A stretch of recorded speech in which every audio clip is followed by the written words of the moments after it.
നമസ്കാരം. മലയാളി വാർത്തയിലേക്ക് സ്വാഗതം. വളരെ പ്രധാനപ്പെട്ട ഒരു വാർത്തയും ദൃശ്യങ്ങളും പുറത്തു വരികയാണ്. കണ്ണൂരിൽ റിപ്പബ്ലിക് ദിന പരിപാടിക്കിടെ മന്ത്രി കടന്നപ്പള്ളി രാമചന്ദ്രൻ കുഴഞ്ഞു വീണു. പ്രസംഗത്തിന് പിന്നാലെ മന്ത്രി കുഴഞ്ഞു വീഴുകയായിരുന്നു.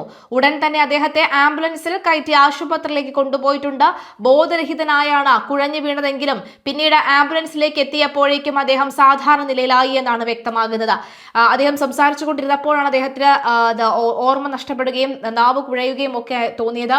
അപ്പോൾ തന്നെ അടുത്തുള്ള സെക്യൂരിറ്റി ജീവനക്കാർ ഉദ്യോഗസ്ഥർ അദ്ദേഹത്തിന് അടുത്തേക്ക് പോവുകയും ഒക്കെ ചെയ്തിരുന്നു. പക്ഷെ അദ്ദേഹത്തിന് സംസാരിക്കണമെന്നുണ്ട്. പക്ഷെ പിന്നാലേക്ക് മറിഞ്ഞു വീഴുന്നതാണ് ദൃശ്യങ്ങളിൽ കാണാൻ സാധിക്കുന്നത്. ഉടൻ തന്നെ അദ്ദേഹത്തെ ആശുപത്രിയിലേക്ക് കൊണ്ടുപോകാൻ ആംബുലൻസിലേക്ക് കയറ്റിയിട്ടുണ്ട്. അപ്പോൾ തന്നെ അദ്ദേഹത്തിന് ബോധം തിരിച്ചു വരുന്ന സാഹചര്യവും ഉണ്ടായിട്ടുണ്ട്. ഏതായാലും അദ്ദേഹത്തിന് സുഖം പ്രാപിക്കട്ടെ.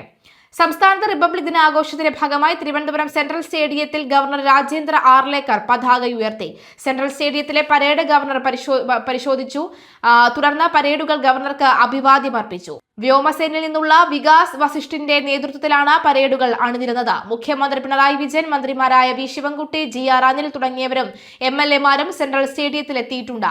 വിവിധ ജില്ലകളിൽ മന്ത്രിമാരുടെ നേതൃത്വത്തിലും പതാക ഉയർത്തി. അതേസമയം രാജ്യത്തിന്റെ സൈനിക ശക്തിയും സാംസ്കാരിക വൈവിധ്യവും വിളിച്ചോതുന്ന റിപ്പബ്ലിക് ദിന പരേഡ് രാവിലെ കർത്തവ്യപഥത്തിൽ നടന്നു. പ്രധാനമന്ത്രിയും പ്രതിരോധ മന്ത്രിയും ദേശീയ യുദ്ധ സ്മാരകത്തിൽ എത്തുന്നതോടെ പരിപാടികൾക്ക് തുടക്കമാകും. പ്രധാനമന്ത്രി ദേശീയ യുദ്ധ സ്മാരകത്തിൽ പുഷ്പചക്രം അർപ്പിക്കും. പിന്നീട് പരേഡിന് സാക്ഷിയാകാൻ കർത്തവ്യപഥത്തിലെത്തും. 10:30 ശേഷമാണ് സൈനിക ശക്തിയും സാംസ്കാരിക ശക്തിയും വിളിച്ചോതുന്ന പരേഡുകൾ തുടങ്ങുന്നത്. European Commission president Ursula von der Leyen, European Council president Antonio Costa എന്നിവരാണ് മുഖ്യ അതിഥികൾ. കേരളത്തിന്റെ അടക്കം 30 നിശ്ചല ദൃശ്യങ്ങൾ പരേഡിൽ അണിനിരക്കും. 100% ഡിജിറ്റൽ സാക്ഷരത നേട്ടവും കൊച്ചി വാട്ടർ മെട്രോയും പ്രമേയമാക്കിയ നിശ്ചല ദൃശ്യമാണ് കേരളം അവതരിപ്പിക്കുന്നത്. ആഘോഷ പരിപാടികൾ കണക്കിലെടുത്ത ദില്ലി അതീവ ജാഗ്രതയിലാണ്.